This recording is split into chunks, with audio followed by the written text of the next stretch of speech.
आरहत वाङ्मय में कहा गया है, नतम अरी कंठ छित्ता करे, जंग से करे अपन या दुरप्पा, से नाशी मत्सु मुहम तो पत्ते, पच्छाणुतावेण दया विहूणो। आत्मा के 8 प्रकार बताए गए हैं। 25 बोल का 15वां बोल जिनको याद हो वे स्मृति भी कर सकते हैं। 15वें बोल में आत्मा 8, द्रव्य आत्मा, कषाय आत्मा, योग आत्मा, उपयोग आत्मा, ज्ञान आत्मा, दर्शन आत्मा, चारित्र आत्मा, वीर्य आत्मा, 8 प्रकार बताए गए हैं। एक दूसरे वर्गीकरण के रूप में आत्मा के 4 प्रकार मैं बता रहा हूं। परमात्मा, महात्मा, सदात्मा, दुरात्मा। परमात्मा वह आत्मा जो परम स्थान, सर्व कर्म मुक्त अवस्था, मोक्ष को प्राप्त हो चुकी है, वह आत्मा परमात्मा है। सिद्ध आत्माएं परमात्माएं हैं, वे संसार मुक्त हैं, सिद्ध जीव हैं, मुक्त जीव हैं।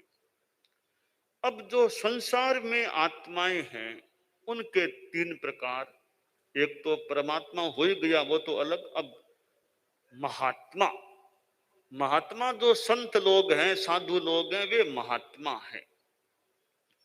महान आत्मा इति महात्मा, जो महान आत्माएं हैं यानी साधु लोग हैं, वे महात्मा हैं। तीसरा प्रकार है सदात्मा, जो आप लोग गृहस्थ जीवन जीते हैं। गृहस्थों में जो धार्मिक हैं, भले हैं, काफी ईमानदारी, अहिंसा आदि का यथासंभव व्यवहार करने वाले हैं, जीवन में कुछ संयम है, ऐसे लोग सदात्मा है, अच्छी आत्मा। चौथा प्रकार है वो निम्न प्रकार है दुरात्मा, जो दुष्ट आत्मा है, खराब आत्मा है, वह दुरात्मा है। में जो हिंसा, हत्या, लूट पाट आदि आदि पापों में जो रचे पचे रहने वाले हैं, गलत व्यवहार करने वाले, वे दुरात्माएं हैं, दुरात्मा। शास्त्रकार ने कहा है कि दुरात्मा जो आत्मा है, दुरात्मा, वो अपना बहुत नुकसान कर लेती है। बताया कि एक कोई दुश्मन है, आदमी शत्रु है, और वो किसी का गला काट दे, हत्या कर दे, बहुत बड़ा नुकसान तो कर दिया, आदमी को मार दिया, परंतु उसने बड़ा नुकसान नहीं किया है, थोड़ा नुकसान किया है। बड़ा नुकसान दुरात्मा बनी हुई आत्मा अपना नुकसान लेती है, यानी वह नुकसान कंठ का छेदन करने वाला आदमी भी नहीं करता, जो नुकसान हमारी यानी आदमी की ही, प्राणी की ही दुरात्मा बनी हुई आत्मा नुकसान कर लेती है। मान लो किसी ने गला काट दिया तो ठीक है, एक जीवन का नाश कर दिया, पर दुरात्मा बनी हुई आत्मा तो भव भव में दुख देने वाली, दुख पाने वाली बन सकती है। यह एक शास्त्रकार का मानो संदेश है कि दुरात्मा अपना नुकसान करती है, और जो दुरात्मा है, पापात्मा है, वे जब मृत्यु का समय निकट लगता है तब उनके मन में पश्चाताप हो सकता है कि अरे अब मेरा क्या होगा, मैंने धर्म नहीं किया, पापों का जीवन जिया, गलत कार्य किए, दुरात्मा के रूप में जीवन जिया है इतना, क्या होगा। सुया में नरये ठाना, मैंने सुना है नरक गति होती है, तो अब मुझे कहां जाना पड़ेगा। तो बाद में पश्चाताप करने की नौबत हमारे सामने न आए, इसलिए हमें पहले से ही जागरूक रहना चाहिए कि मेरी आत्मा दुरात्मा न बने। ठीक है, महात्मा बन सके न बन सके, कम से कम सदात्मा तो रहूं, मैं दुरात्मा तो न बनूं। एक संस्कृत का श्लोक है, उसमें बताया गया है कि सज्जन आदमी, क्योंकि गृहस्थ हैं वो साधु तो सारे न बन सके, पर अच्छे इंसान तो रहें, सज्जन तो रहें, सदात्मा तो रहें। तो संस्कृत के श्लोक में एक सज्जन आदमी के कुछ लक्षण बताए गए। न ब्रूते पर दूषणम पर गुणम वक्त्यल्पमप्यन्वहम, यानी जो सज्जन आदमी है वो दूसरों के दोष निकालने की, दूसरों की निंदा करने की चेष्टा नहीं करता। दूसरों, खुद के दोष देखूं मैं तो दूसरों के दोष देखने का अनावश्यक प्रयास क्यों करूं। सामने वाले की ओर एक अंगुली करते हैं तो 3 अंगुलियां हमारे ओर भी होती है।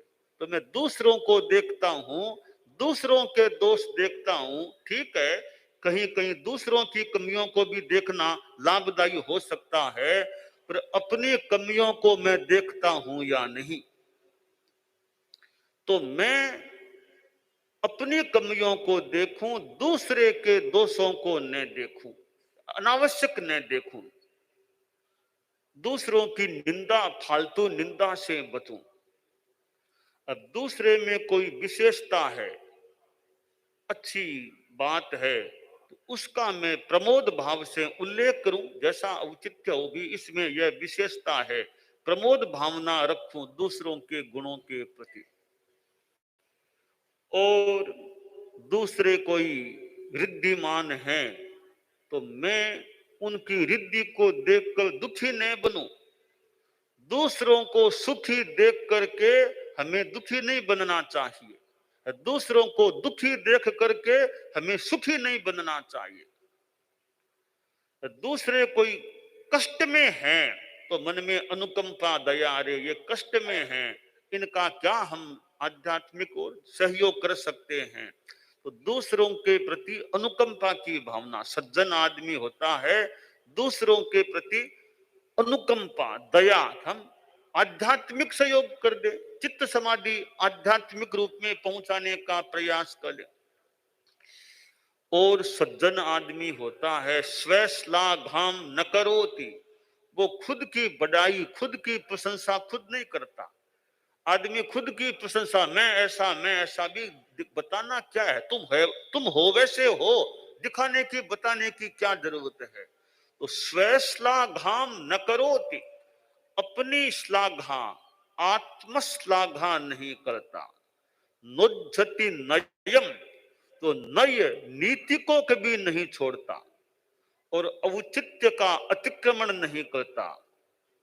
और एक अंतिम बात है कि कोई उसे अप्रिय बात भी कह दे, उक्तो व्यप्रिय मक्षमाम रचयते तच्चरित्रम सताम, कोई अप्रिय बात भी कह दे तो वह अक्षमा नहीं करता, गुस्सा नहीं करता, सहन कर लेता है। ये सज्जन आदमी होता है। तो आप लोग जो गृहस्थ हैं, सन्यासी साधु बनना सबके लिए संभव या आसान न भी माने, तो सदगृहस्थ सज्जन बने रहने का तो आदमी को प्रयास करना चाहिए कि जीवन में सज्जनता रहे, धार्मिक साधना जितने हो सके करें और सज्जनता का जीवन जिए। जीवन में सज्जनता है, भावों में शुद्धता है, तो अगली गति भी, अगर शुद्ध अच्छे भावों में अगली गति का आयुष्य बंद होता है, तो अगली गति भी अच्छी हो सकती है।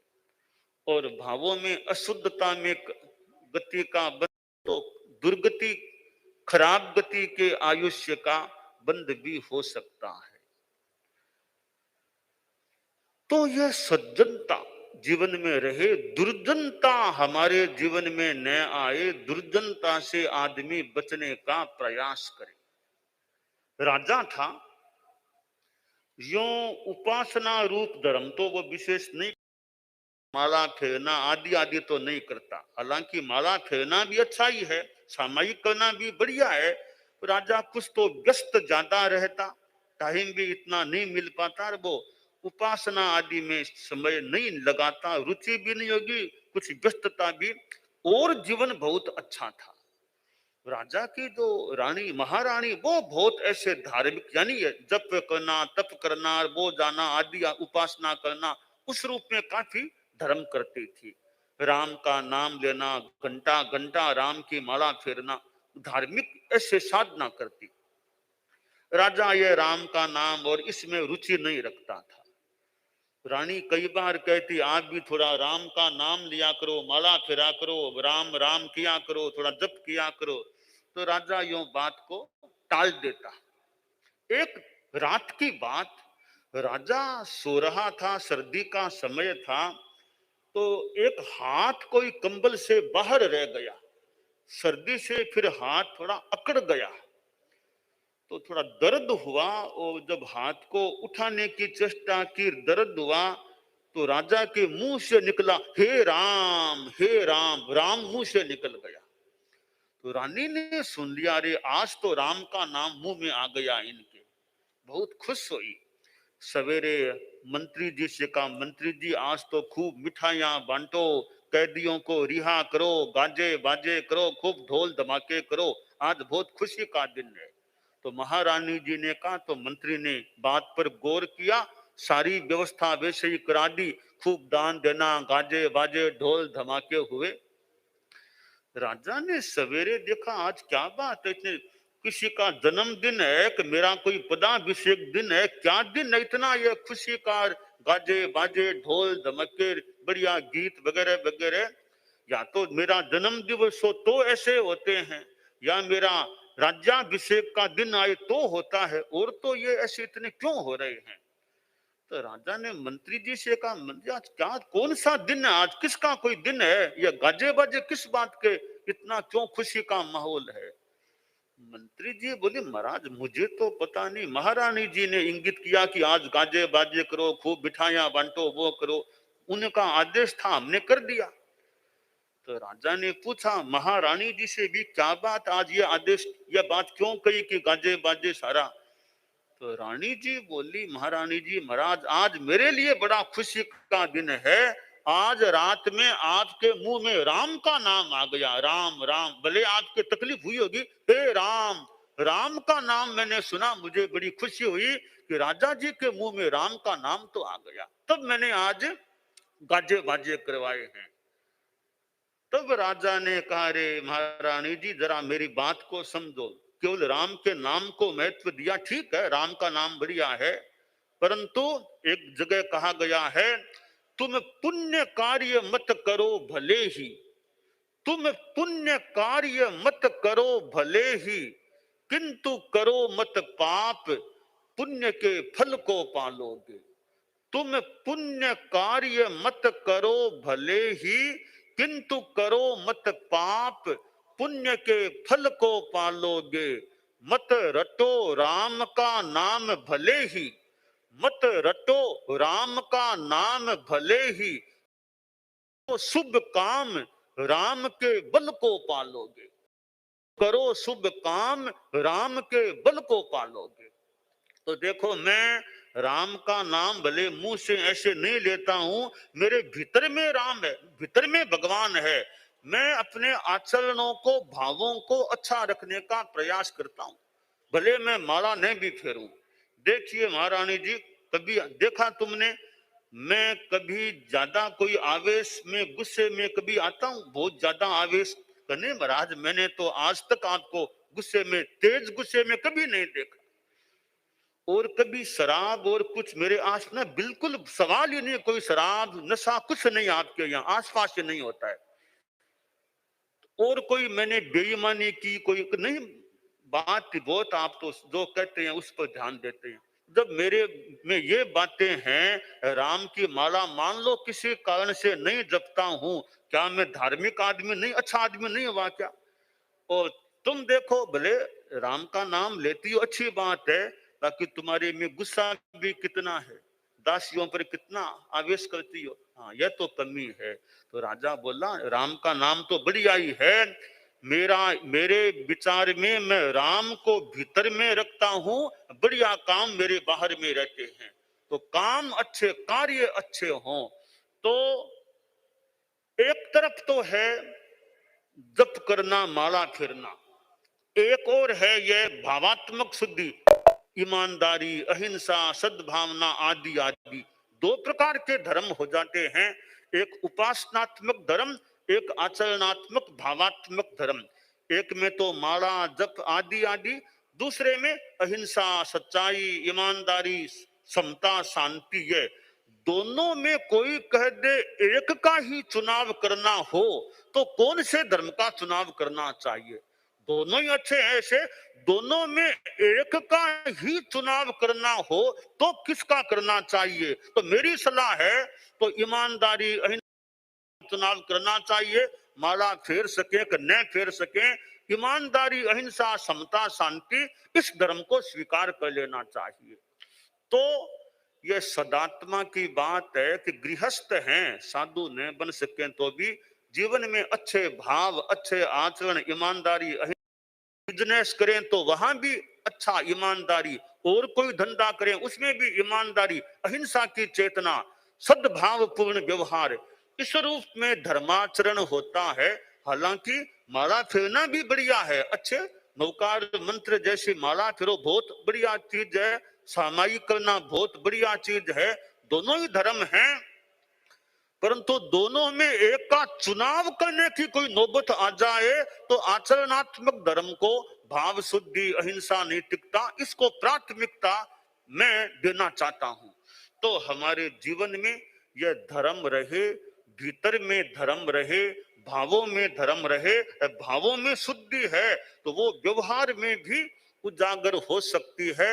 आदमी का आचरण, आदमी का व्यवहार भी अच्छा हो सकता है। परम पूज्य आचार्य तुलसी, परम पूज्य आचार्य महाप्रज्ञ जी, उन्होंने ये अनुव्रत प्रेक्षा ध्यान की बातें बढ़ाई चलाई।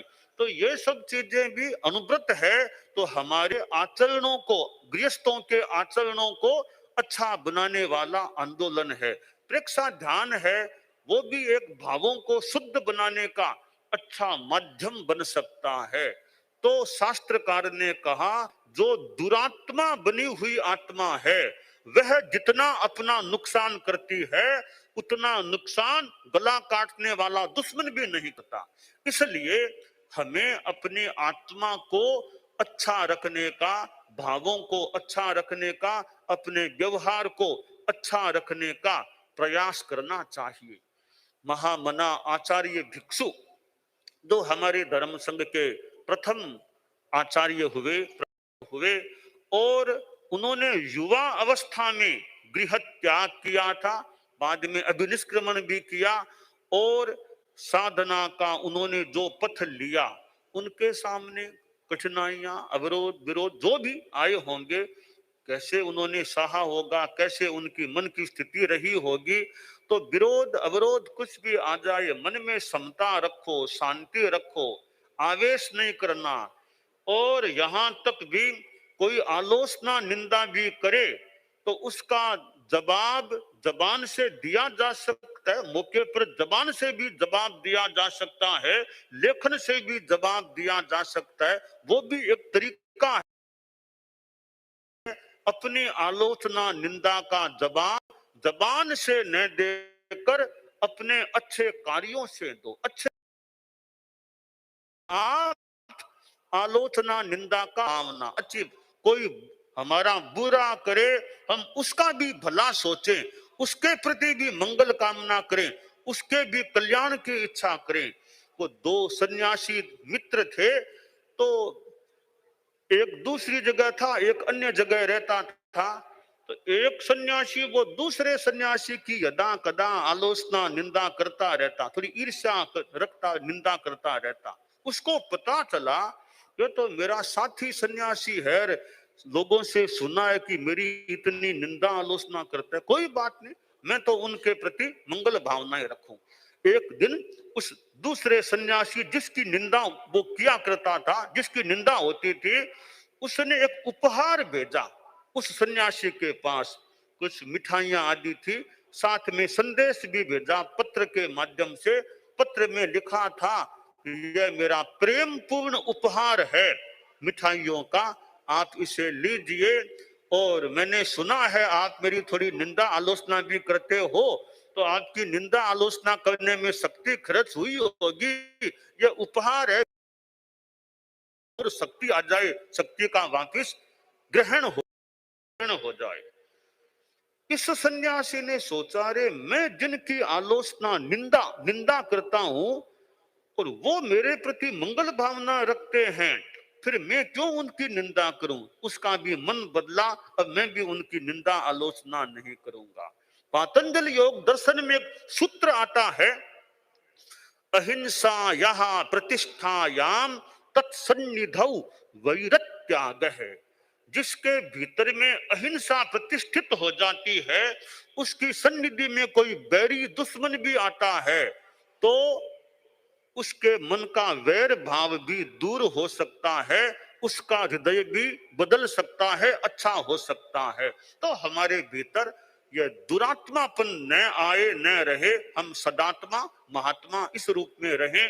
गृहस्थ लोग सदात्मा, साधु लोग महात्मा के रूप में अच्छे भाव रखें, अहिंसा, सद्भाव, ईमानदारी, समता, शांति, क्षमा, संतोष आदि गुणों का हमारे में विकास होता रहे, वे पुष्ट रहे, तो आत्मा का कल्याण हो सके।